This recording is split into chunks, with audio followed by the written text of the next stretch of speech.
What's up, boys?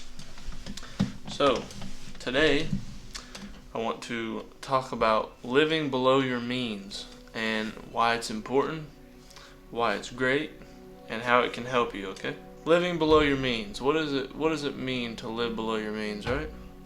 So for me, I live below my means, okay? This allows me to have fun money, to have spending money, to be able to go out and eat when I want and, do all this stuff, right? What it means to live below your means is, imagine a scenario where you're making, let's say, $5,000 a month, right? Say you're making $5,000 a month, okay? Your monthly expenses, so say you have rent, so I don't know if I'm gonna do like a little chart or something over here, but I'll probably edit it in there. Okay, but imagine you're making $5K a month, $5,000 a month, and your monthly expenses, you have these expenses you have to pay, right? Your rent is $1,000. Okay, you spend about $100 weekly on food, so right now we're at $1,100. Okay, then weekly, so let's say $100 weekly, let's say $1,300 altogether right now, plus water, electricity, and let's throw in trash and maybe Netflix and some stuff like that, right? So let's say your monthly expenses are $2,000, okay, but you're making $5,000, okay, and that's with rent, food, water, electric, Wi-Fi, and some other expenses, etc. down here. Okay, so you're making $5,000 a month. You're spending $2,000 on those expenses right there. Okay, living below your means would mean spending the $2,000, saving a majority of it, not going crazy and spending as much as you can, and fully spending that $5,000 a month. Okay, if you were only making $5,000 a month, why would you go and get a car note that is another $1,000 a month? Okay, if you're making less than $1 million a year, you should not have a car that is $100,000. You should not have a $100,000 car if you're not making at least $1 million a year. And that's just my opinion. You don't have to listen to me or whatever, but I think that is completely crazy, especially because I know that you're financing the car, and that would mean another $1,000 a month, $600 a month, $800 a month, right? So we just went from $2,000 a month to now, let's say you're spending $3,000 a month with the car combined, right? So then you go from spending $3,000 a month to, oh man, I need some nicer clothes because I'm making a little bit of money now. I'm making a little bit of money now. I should go upgrade my wardrobe. So you go out and you spend some money on clothes. So let's tack that on to the monthly expense, because you like to go shopping. You like to go spend your money on some clothes. So let's say clothes are another $100 a month. So now you're at $3,100 a month. Okay. Or let's do $200 a month for the clothes, because they're not cheap. Okay, especially if you go and buy some Jordans every paycheck, or you go and buy some nice dress shoes or nice boots every paycheck. Let's just say, let's do $3,400 a month. You're now spending $3,400 a month out of your $5,000 a month. Okay, so if something was to happen and you're making $5,000 a month and you're spending $3,400 a month, would you be able to cover what happened? Say your car breaks down, right? Your brand new $100,000 car that you're financing. Would you be able to afford a $2,000 fix, a $3,000 fix, living above your means? You're spending more than you make? Probably not, right? Okay, so this whole video is just to state the fact that living below your means just means you're making more money than you spend, okay, which is what I do. I don't make a crap ton of money, right? I'm still in that 9-to-5 grind. I'm still grinding it out right now, but I'm trying. But the point of this video is to really state the fact that living below your means is going to make you happier. When you realize that you don't need all of this stuff and you live below your means, you got a little safety net, you got this, you know what I'm saying? It's a whole lot better to live below your means than to live above your means. A whole lot better. Alright, so we established what living below your means is, right?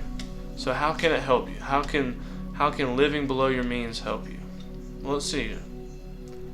You have a safety net most of the time. Sorry, let me put down that. You have a safety net because let's say you're making $5,000 a month, but you're only spending $2,000 a month. You got $3,000 extra coming in that you can either put back for retirement, which I don't recommend. I think that is stupid and retirement's out of date. Okay, but anyway, it's an old practice that shouldn't be practiced anymore. But let's say you got an extra $1,000 that you can put back for retirement. You got $1,000 you can put into your savings just in case something happens, so your safety net. You got $1,000 that you can invest, right? Because if you're spending $2,000, you got $3,000 left over, and you're spending it the right way. Okay, you're spending less than you make. So much happier in the long run, right? You're living below your means. You're not spending more than you make. Okay, and people is gonna think you're broke. People are gonna think you're broke until you pull out that savings account, or until you pull out your checking account even, and they see, oh, he's got an extra 12 grand just sitting there. An extra 12 grand sitting there that he's saving, or that he's not going to use right now because he's living below his means. So I want to provide a real world example, right? Because this is exactly, I'm just going to be transparent here and put my business out there on the internet. So I'm paying $1,000 a month for rent. Okay. I'd say my monthly expenses are around $1,500 a month, and I make $3,000 a month. Okay, so I only make $3,000 a month. My monthly expenses are $1,500 a month. Okay, the rest of my money goes into the S&P 500. Okay, it goes into a savings account just in case something happens with my car or whatever. You know, you get kicked out of your apartment, you run out of food. There's all these things, right? All these things that could happen, and if you're living above your means that you couldn't handle, right? So I'd say I'm spending $1,500 a month on my base expenses. That's nothing else. What I require to live, the bare necessities, so to speak. Okay, but I'm making $3,000 a month. Sometimes more. It just depends on the month if I'm making better money that month. But making about $3,000 to $4,000 a month. Okay, so all the rest of that money gets either saved, invested, or spent very wisely. Okay, I think in the past year I've spent $200 on clothes. I usually go to the thrift store to shop. Okay, now what does it help me do, right? I'm able to buy a car right now, a used car if I wanted to. If I didn't like my car anymore, I could go buy a used car because I got that extra money, because I'm living below my means. I'm not going out and I'm not being flashy with my money. Just because I'm making $4,000 a month doesn't mean I'm going to be spending $4,000 a month. Do you get what I'm saying? You have to live below your means. You have to live below your means, and especially nowadays, because the inflation, you got bills that are, I mean, everything's inflated. All the prices are inflated, so you have to live below your means. And if you don't, you're insane. Okay, that's just my opinion. Because I know a lot of real world examples, real people that I know that are spending more than they make. They're in debt. They don't care. They act happy, but then as soon as those bills roll back around and all this stuff they got to catch up on, I got to catch up. Oh, my car note's due. My $100,000 car note's due. Okay, so what are you going to do about it? You going to sit there and cry? Or are you going to start living the right way? Are you going to start, actually living below your means? Okay, I'd much rather, let me put it this way for you. I like to dress, right? I like to dress up. Just to go out to eat, just to go shopping, whatever. I like to dress up, okay? You will not catch me going and spending $1,000 on clothes, $2,000 on clothes, let alone one outfit like a lot of people that I know do. Okay, you're not going to see me do that. I have a hard time justifying a good pair of boots or a good pair of shoes that are going to last me a while, that are $200, $300. I have a hard time justifying that. And the reason why is because I've always been living below my means. Okay, as my money grows, as I'm steadily making more money throughout life, okay, I went from a job that was making $7.50 an hour at 14 years old when I was working at a restaurant. $7.50, 14 years old. Okay, ever since then, my money has been steadily increasing. My pay rate has steadily been increasing. Okay, and I hope to not be working a job pretty soon at all. But that's besides the point. Anyway, it's been steadily increasing.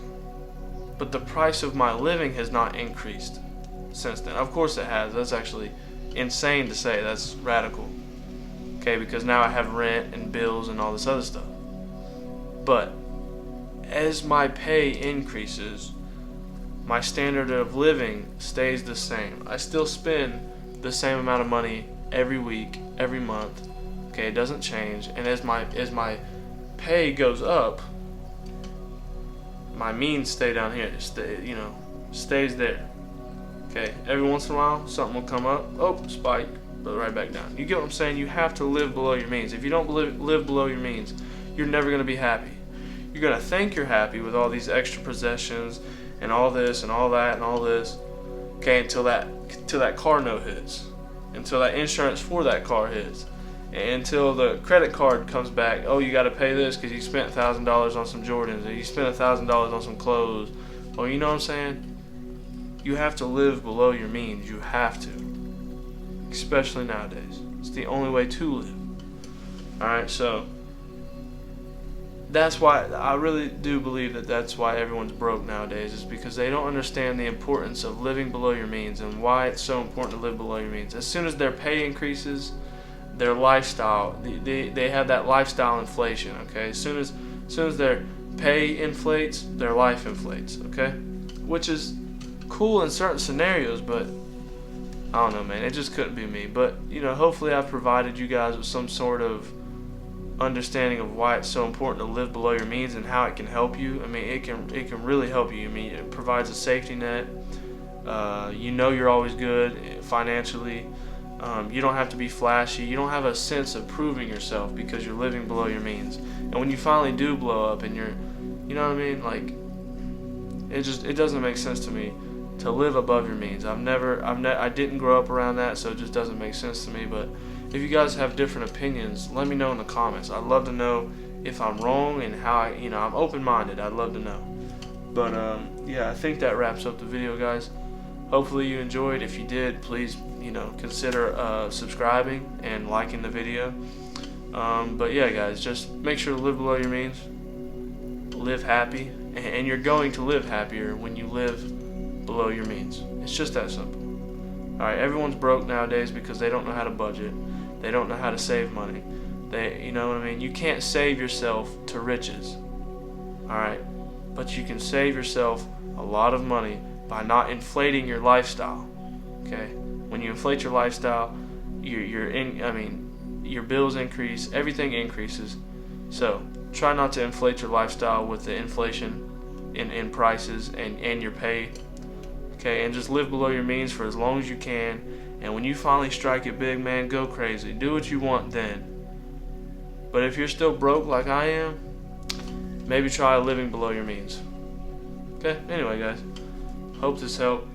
It was a stupid little rant, but it was important to me. I see a lot of people struggling with it, so have fun, have a good night, and I'll see you guys in the next video.